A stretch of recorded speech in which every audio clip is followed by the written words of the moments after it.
Bien, hola, buenas tardes, compañeros. Nosotros somos el equipo número 9 y les vamos a hablar sobre secuencia didáctica por competencias. Nuestro equipo está integrado por Diana Hernández González. Miroslava Pérez Ángeles. y Laura Yunen Pérez Ángeles. Y bueno, comenzamos con esta exposición que esperamos sea de su entendimiento y útil para sus procesos didácticos futuros.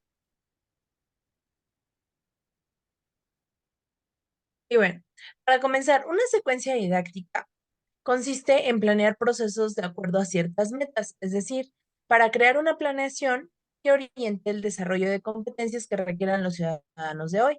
Los docentes debemos estudiar problemas del contexto para tener claridad en las competencias que deseamos favorecer en los estudiantes con ayuda de estos problemas para poder lograr un aprendizaje completo. Por lo tanto, las secuencias didácticas son sencillamente conjuntos articulados de actividades de aprendizaje y evaluación que con la mediación de un docente buscan el logro de determinadas metas educativas considerando una serie de recursos. Las secuencias didácticas por competencias, bajo este modelo, ya no se propone que los estudiantes aprendan determinados contenidos, sino que desarrollen competencias para desenvolverse en la vida, para lo que será necesaria la apropiación de los contenidos en diversas asignaturas. Es decir, vamos a estar centrados en un problema que va a ayudarnos con competencias y que va a traer consigo el aprendizaje de algunos contenidos. Ya no nos vamos a centrar en el contenido, sino en la competencia.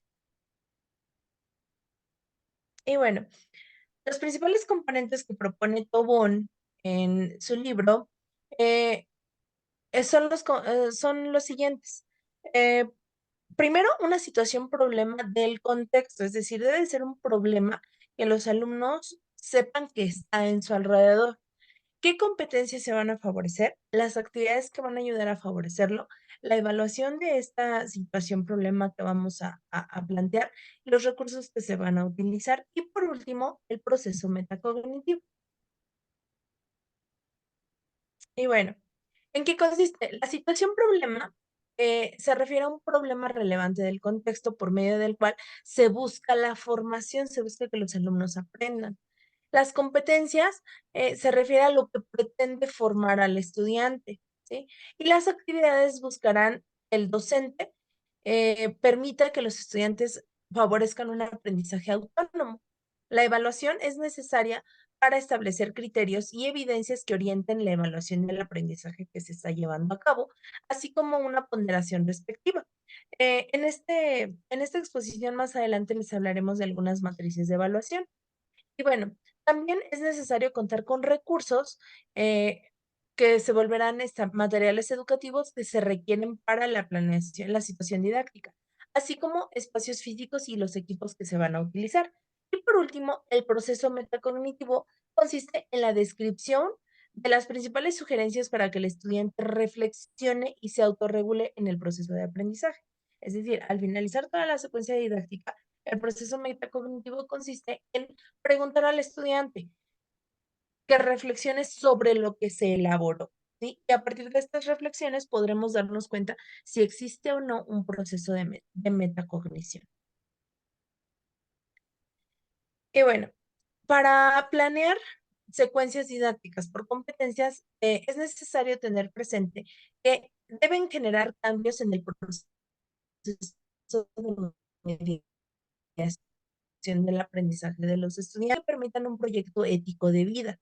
Debe estar inspirado en los enfoques socioformativos de las competencias, a partir de reflexiones y contribuciones de diversos autores que en este libro Tobón se dio a la tarea de recopilarlos.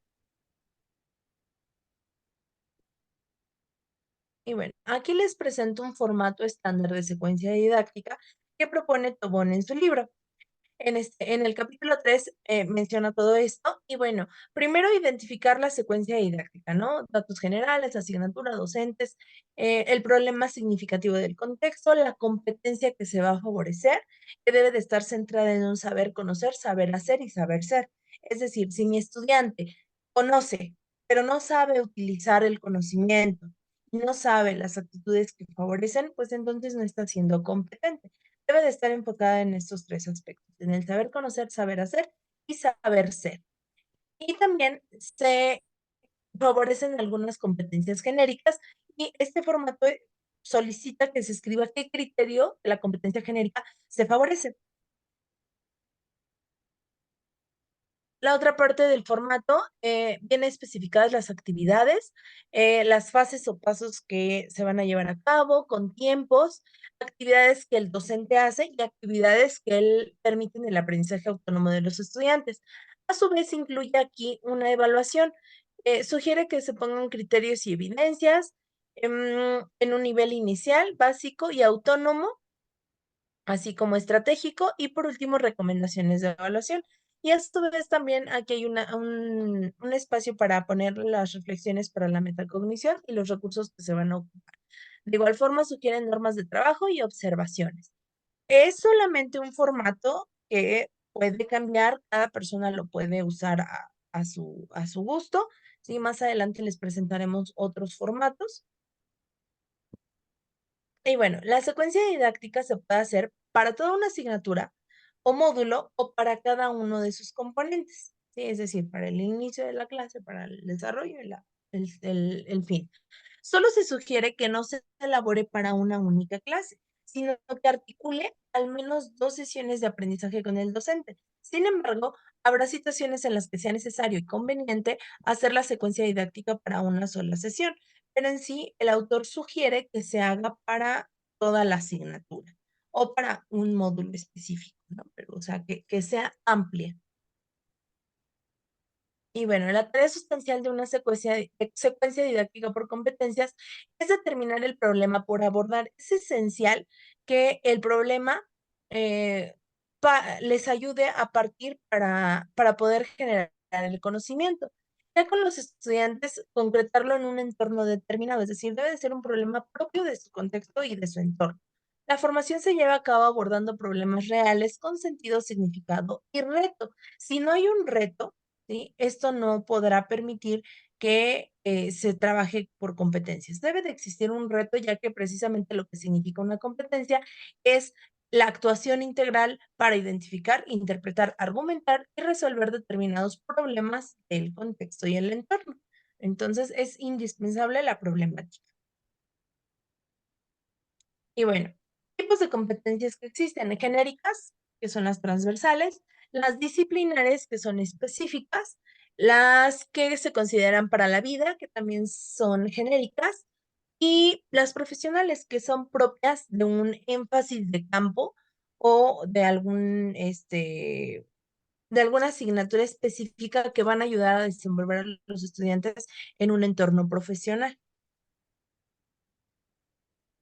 Y bueno, aquí menciona el autor algunas estrategias didácticas a ser consideradas en la formación de las competencias. Algunas de estas ya las vimos durante el curso escolar que trabajamos este cuatrimestre. Y bueno, les voy a mencionar algunas y los beneficios que aportan. La realización de proyectos posibilita abordar los diversos aspectos de las competencias con sus tres saberes: saber ser, saber hacer y saber conocer, articulando la teoría con la práctica. El ABP, aprendizaje basado en problemas, permite abordar con profundidad el análisis de un problema. El estudio de casos permite entender el abordaje de un problema en un caso concreto. El aprendizaje in situ permite formar competencias en los mismos entornos de los cuales se aplica. El aprendizaje utilizando las TICs permite aprender de manera distante sin la presencia de un profesor. Aprender sirviendo, se aprende y se sirve a los demás. Este aprender sirviendo me recuerda mucho al aprendizaje servicio que sugiere la nueva escuela mexicana para que trabajemos en asignaturas como tecnología en nivel secundaria. La simulación, que es una opción cuando no es posible hacer las actividades en la realidad, es decir, permite que a lo mejor haya un problema en el contexto, pero que a lo mejor no podamos resolverlo realmente, pero sí podríamos intervenir de manera simulada. Otra es la investigación con tutoría y es un análisis profundo de un problema en un contexto específico. El aprendizaje cooperativo es aprender con los demás. El aprendizaje con mapas es mediante el procesamiento de la información. que igual es muy benéfico para lograr la metacognición.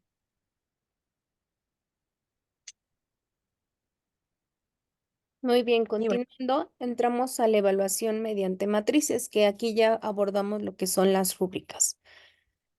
Bien, la evaluación de las competencias. Dentro de las secuencias didácticas, tenemos que involucrar la evaluación, las actividades y cómo se van a evaluar ciertas actividades. O sea, no se puede realizar por separado la evaluación y las actividades, no. Todo tiene que ir incluido dentro de la secuencia didáctica. La evaluación se aborda mediante matrices, el cual debe estar integrado en un formato propuesto. Si este es detallado, en la columna de evaluación se describen las competencias, criterios y las evidencias que vas a rescatar de acuerdo a a las actividades que vas a realizar. Se explica igual que hay componentes de la evaluación en una secuencia didáctica por competencias, las cuales son estas tres las más importantes. En la primera son las competencias, criterios y evidencias y ponderación. En esta nos indica qué competencia se va a trabajar o en la que se pretende formar a los estudiantes, cuál es el criterio, los criterios que vas a considerar también, cuál es la evidencia que vas a utilizar para evaluar y señala qué ponderación del criterio y evidencia vas a tomar en cuenta. La evidencia del desempeño son productos que se van a ir obteniendo a partir de las actividades de aprendizaje que vas a desarrollar. El siguiente son los niveles de dominio. En estos nos menciona 4 niveles, que es el nivel inicial, que tiene noción sobre el tema y algunos acercamientos, el criterio considerado, digamos que es el nivel más bajo. Después va incrementando el nivel básico, que recupera algunos conceptos esenciales de la competencia y puede resolver problemas sencillos. Después, el nivel autónomo, donde ya se personaliza de su proceso formativo y tiene un criterio y argumenta los procesos. Y el más alto es el nivel estratégico y se caracteriza porque analiza sistemáticamente las situaciones, considera el pasado y el futuro y presenta creatividad e innovación. Después tenemos las recomendaciones para evaluar. En esta, se hacen recomendaciones generales sobre la evaluación de los estudiantes. ¿Qué es lo que vas a considerar? ¿Qué métodos o qué recursos vas a llevar a cabo para que rescates tu evaluación? Nos menciona técnicas como la observación, la entrevista, la encuesta, pruebas, exámenes y un portafolio de evidencias. También nos menciona recursos como la guía estructurada o no estructurada de una observación, de la entrevista, de la autoevaluación, de la coevaluación y el portafolio de evidencias. En este también es importante considerar que va a llevar un registro de las evidencias que tú vas a tomar en cuenta para ejecutar la evaluación de los estudiantes y checar su logro de aprendizaje.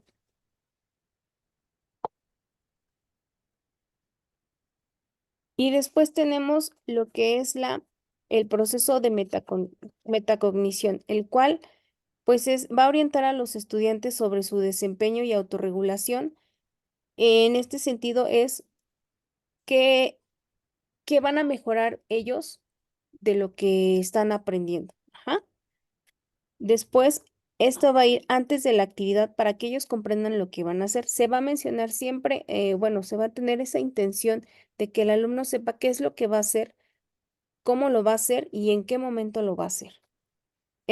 La metacognición es la esencia de la evaluación de las competencias y sirve como un instrumento de mejora en sí mismo. Se realiza con el fin de que comprenda los avances que va logrando al desarrollar estas actividades. También se debe considerar tanto en el trabajo individual como en el colectivo, ya que sabemos que a veces hay estudiantes que trabajan muy bien de manera individual pero en la parte colectiva, pues ahí no logran desempeñar sus habilidades. Y hay todo lo contrario, hay alumnos que de manera individual se les dificulta, pero en la manera colectiva logran aprendizajes significativos y el desarrollo de ciertas habilidades. Esto se va a considerar de acuerdo al apoyo del docente. En las secuencias didácticas tenemos igual un apartado que son los recursos, que estos van a ser necesarios para ejecutar las actividades de aprendizaje y evaluación planteadas. Algunos ejemplos o los principales recursos son pues los modelos, las presentaciones, ya sea de docente o de los mismos alumnos, herramientas y utensilios, depende de la materia que se esté abordando, maquetas, mapas, libros de consulta, materiales para análisis e investigación, videos y música. Hay que recordar que estos recursos deben de tener una coherencia entre las actividades de aprendizaje y el proceso de evaluación. Un ejemplo sería si estamos en la materia de ciencias naturales y el alumno le estás pidiendo que explique el sistema digestivo, pues ahí le puedes dar un cierto ejemplo, ¿no? Ya sea una maqueta, ya sea este, una representación de dibujo, lo que sea, pero en dibujo. Pero si en tu evaluación pones la explicación de un video, pues entonces tu recurso no está siendo coherente con tu proceso de evaluación. Ujú. Dentro de la secuencia didáctica también es importante hacer mención de las normas de trabajo, ya que esto nos va a dar pautas que se acuerden con los estudiantes con el fin de tener un alto nivel de desempeño en las secuencias respectivas. Estas normas se establecen equitativamente entre el docente y el estudiante. Es un 50-50. Tanto el docente propone como el alumno también va a proponer. Y mm, con la intención de que pues se genere un escenario de democracia y facilita también el proceso de la toma de decisiones y que los alumnos también participen en qué es lo que quieren tanto del docente y qué el docente quiere también de los alumnos. Dichas normas facilitan la comunicación y van a generar un ambiente disciplinar con respecto a la dignidad. También la aplicación en el contexto educativo. La secuencia didáctica debe aplicarse con base en el análisis de saberes previos y de acuerdo con esto se deben establecer adaptaciones. Eh, en este punto lo utilizamos pues, de cierta manera mucho antes de iniciar el ciclo escolar con las famosas fichas descriptivas, ¿no? Donde ya tenemos como cierto panorama de cada uno de los alumnos y podemos generar un diagnóstico con base a eso, para rescatar en qué condiciones y qué características tiene el grupo para ahora sí empezar a generar secuencias didácticas que favorezcan el desarrollo de sus habilidades.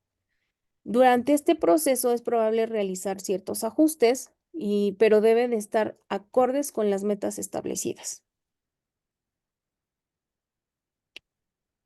En el apartado también de la secuencia didáctica del autor, Tobón nos mencionan ciertos ejemplos de secuencias didácticas. En esta, de la materia de matemáticas, si podemos observar, se rescatan los puntos que ya hemos mencionado, la identificación de la secuencia didáctica donde viene el nivel de estudios, la asignatura, el semestre, el tiempo asignado al bloque y las sesiones que se van a llevar.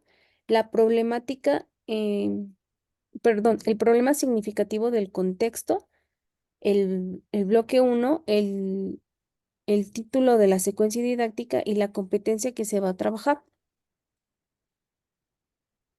De igual manera, se hace hincapié en los criterios de las competencias genéricas, el que va a saber conocer, saber hacer y el saber ser.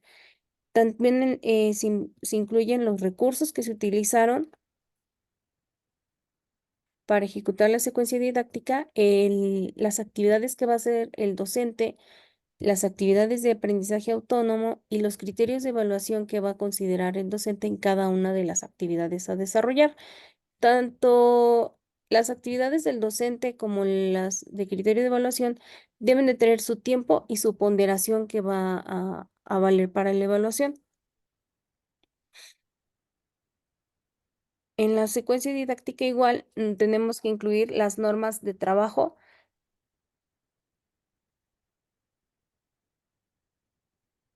y lo que viene siendo la evaluación. En qué nivel de dominio se van a encontrar, va a ser el puntaje que van a recibir y el proceso de metacognición que se pretende desarrollar también.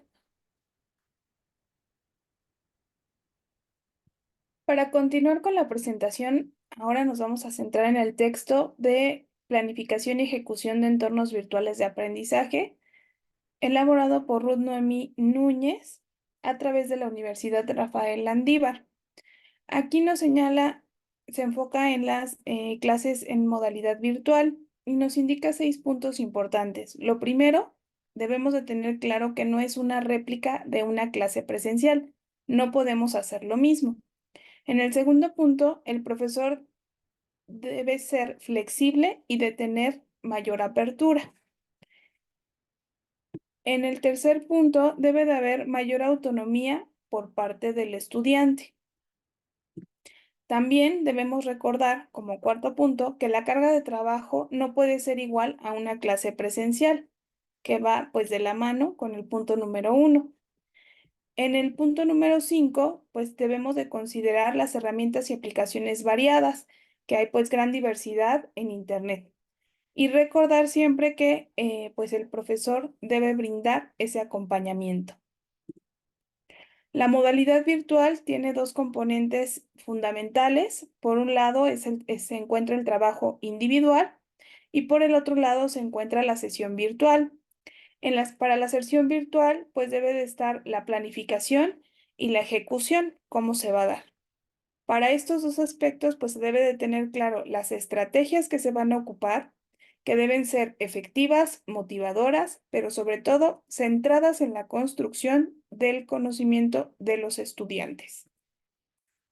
Existen elementos principales, entre ellos pues está el tiempo, como ya lo mencionaron anteriormente, pues organizar cada una de las actividades para que puedan llevarse a cabo. Los estudiantes, ¿a qué tipo de estudiantes o en qué condiciones están los estudiantes? No es lo mismo dar una clase en educación básica enfocada a alumnos de kinder, de primaria o de secundaria, o bien de nivel medio superior o de posgrado, sea maestría, doctorado o postdoctorado.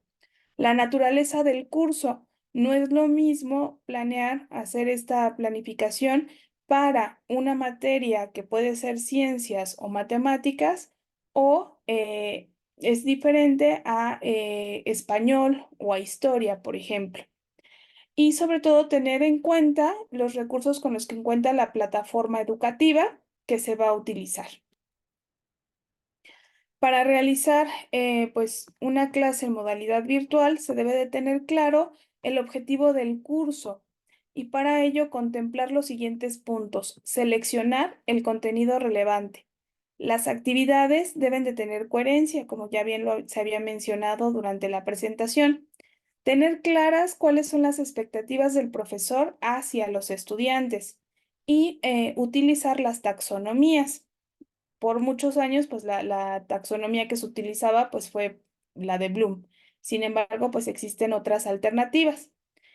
Dentro de la planificación, pues se debe de tener el objetivo del cual ya hablamos, las actividades que pueden ser previas y las que se van a desarrollar durante la sesión, y también tener ya claras cuáles son las estrategias que se van a utilizar.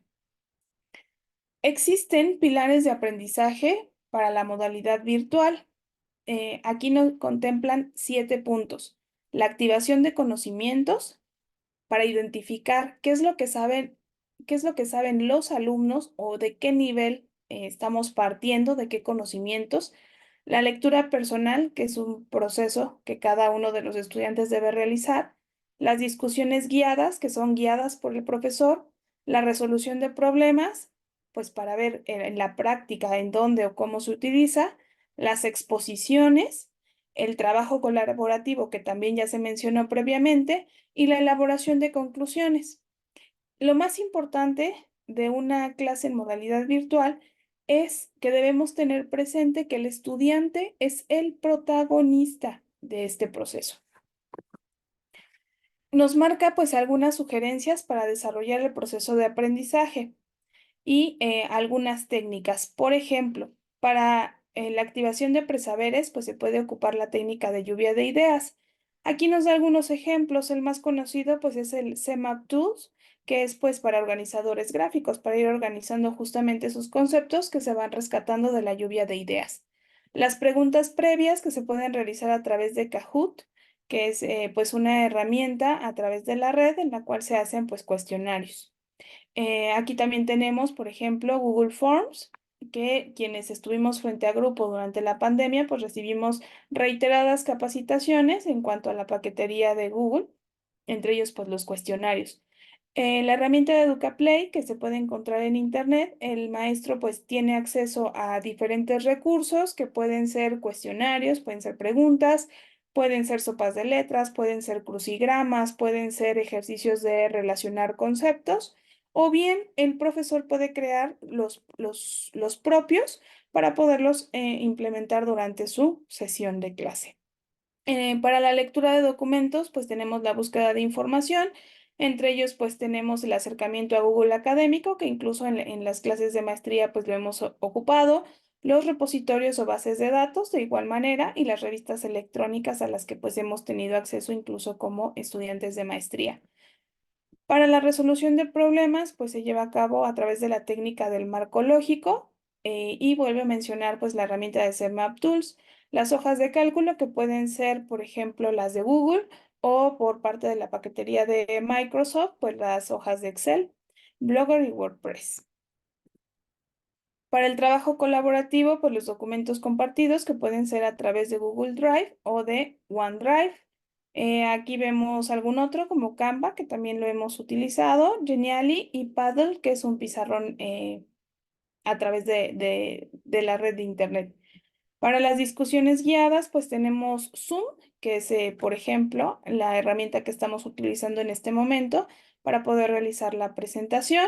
Los foros, Blackboard, Meet, que también es muy conocido por el lado de Google, y Teams, que es otra alternativa por parte de Microsoft. Para las presentaciones, pues ya se mencionaron algunas, las presentaciones de Google, Genially, Canva, Paddle. Y para los cierres, pues tenemos, por ejemplo, foros, los documentos compartidos que ya se mencionaron, Paddle y PictoChart. El formato de planeación también es uno de los elementos que se mencionaron previamente. Aquí nos muestra otra propuesta. ¿Qué es lo importante? Pues que contemple los elementos indispensables. Incluso podría hacerse pues una complementación entre los dos textos que hemos presentado a lo largo de esta exposición. Y por último, pues no debemos olvidar al momento de desarrollar la clase virtual, dar la bienvenida, que sea amena, que invite al conocimiento, pero sobre todo pues al aprendizaje de los estudiantes. Presentar, discutir y profundizar la información. Tener preparada pues una actividad en línea para atrapar la atención de los estudiantes, que sea motivadora. Compartir resultados, conclusiones o avances. Y por último, pues dar un merecido cierre. Hasta aquí, pues hemos llegado al final de la presentación. Para nosotros ha sido gratificante poder realizar el presente trabajo. Agradecemos su atención. Muchísimas gracias.